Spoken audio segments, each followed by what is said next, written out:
Tommentary. Tommentary. It's time for Tommentary with Tom.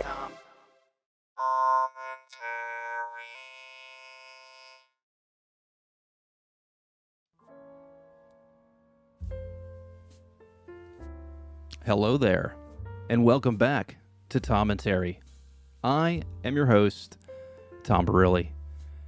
Now, if you tuned in last week, it was the premiere of Tommentary. We aired here on the Ono Radio Show break, and we had a great show.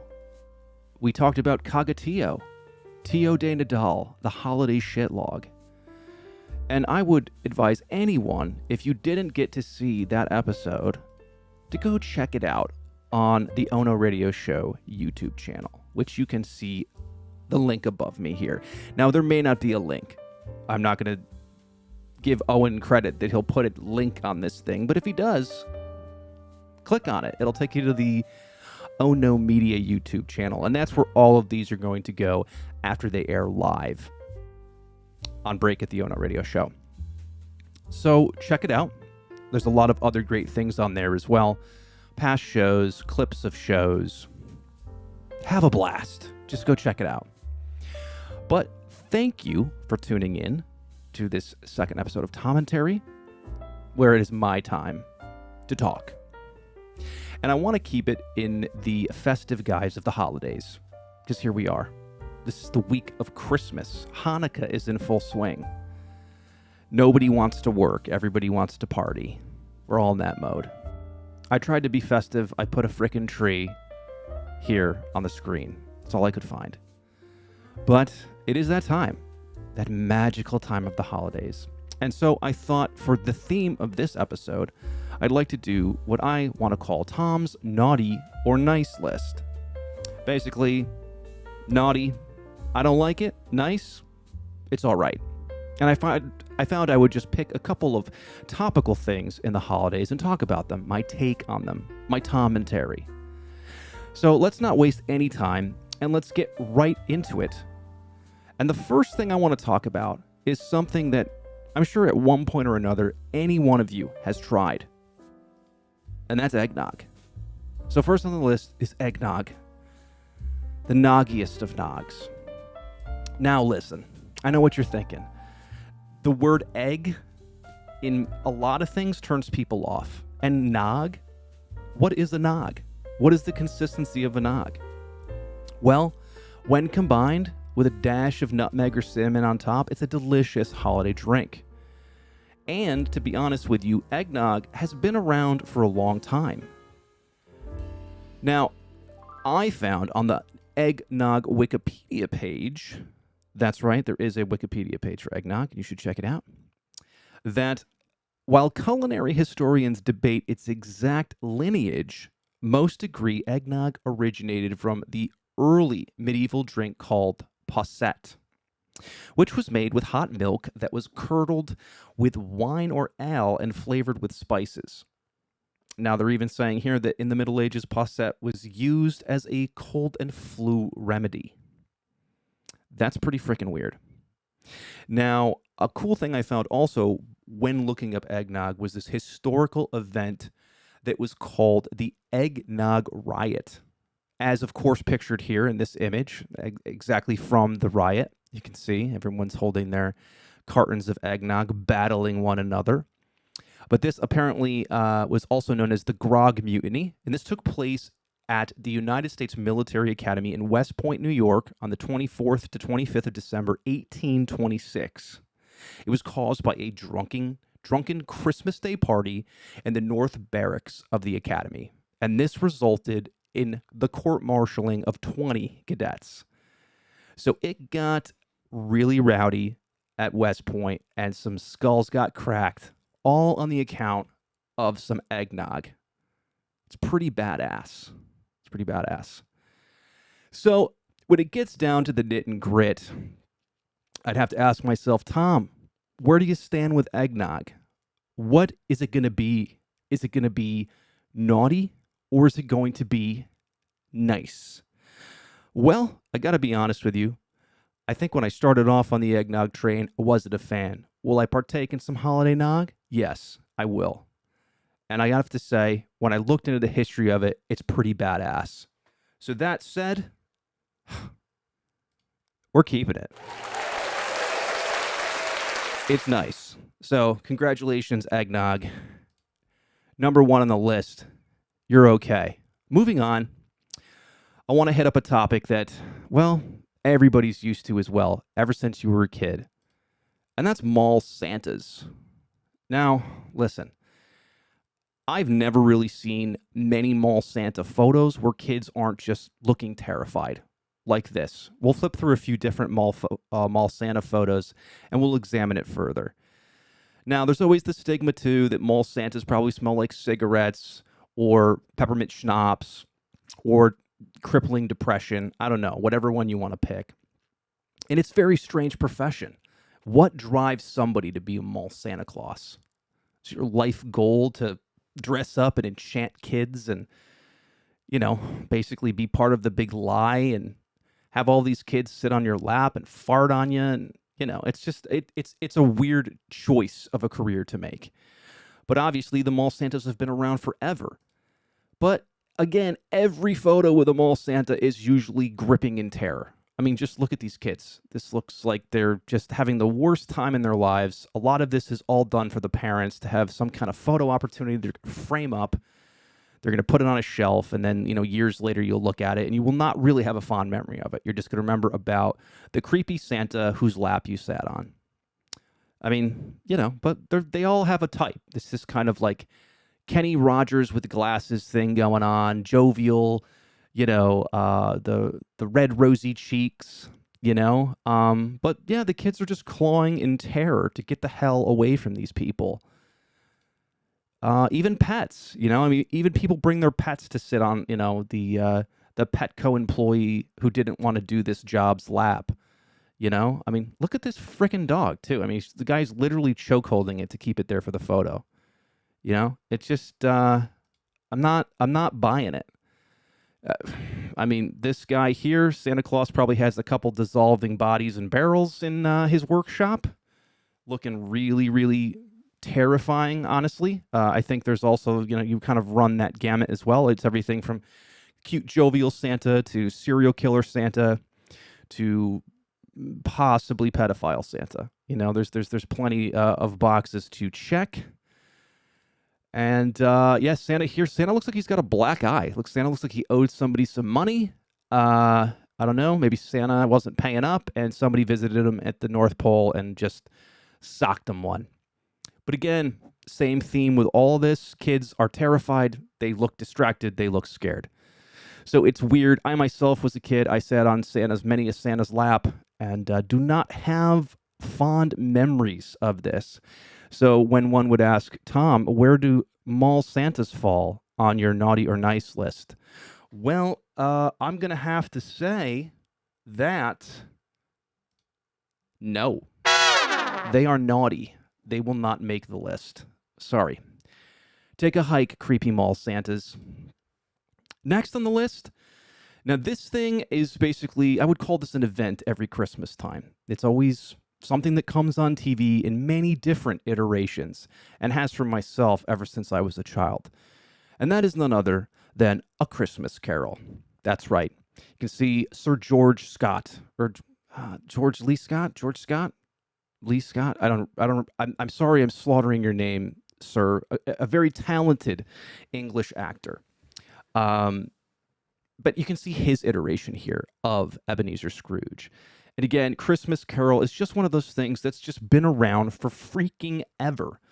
And for those who are listening to this, watching this, and have never heard of it, well, you must be illiterate and have never read books, because this, of course, is a classic based on, of course, the Charles Dickens novel, my buddy Chuck Dickens. He wrote this back in 1843. And, it tells the tale of Ebenezer Scrooge, who's visited by a gang of ghosts on Christmas Eve, who show him the error of his ways. And this story has been milked to high heavens since basically the 70s, probably even way before that. If it's not on television, it's been done in numerous plays, you name it. But it's incredibly overdone.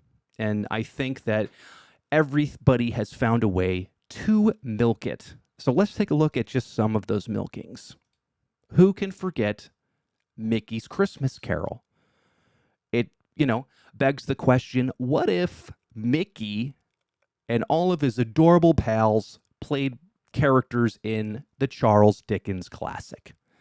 In this case, it's Ebenezer Scrooge playing Scrooge. I'm sorry, it's Scrooge McDuck playing Ebenezer Scrooge. So that's not a far stretch.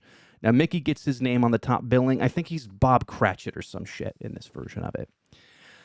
So there you go. There's Disney getting its greedy little hands on it. And hey, you know what? If Disney's going to do it, why don't the Muppets do it too? Sure, the Muppets can do it. Kermit, Miss Piggy, Gonzo, Fozzie, they can all be in it. Now, this particular version has Michael Caine in it. I don't hate Michael Caine. They sing a lot in this one. I tried to watch it a few years ago, and I couldn't get through it. But Jim Henson, he's like, let's do this, man. Let's make some money off the Christmas Carol. And there's Scrooged. Bill Murray took a shot at it. I have to say, Scrooge is probably my favorite version of A Christmas Carol, favorite iteration of it. I think it still holds up. I think it's still pretty damn funny.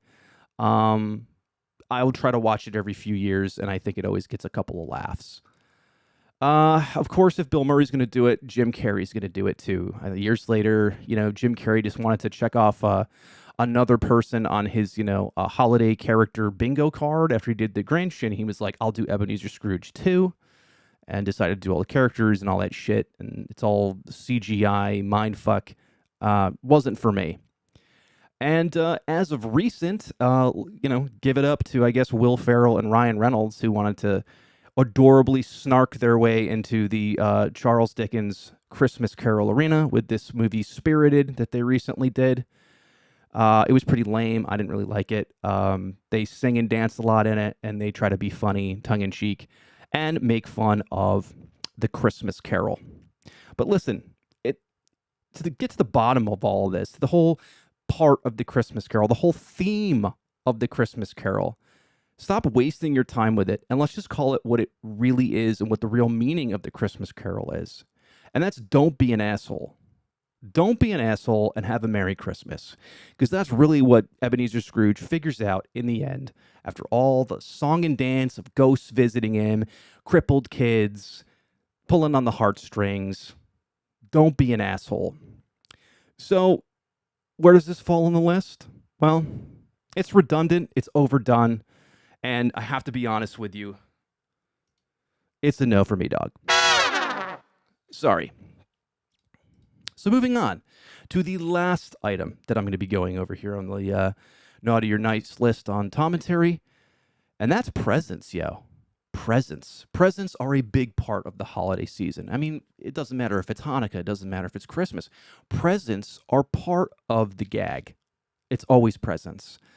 Look at this kid. He is so fucking excited to get that Nintendo 64. We've all been that kid. Back in the day, there was always that one thing you tore open. You couldn't believe that some man broke into your house and put this under the tree.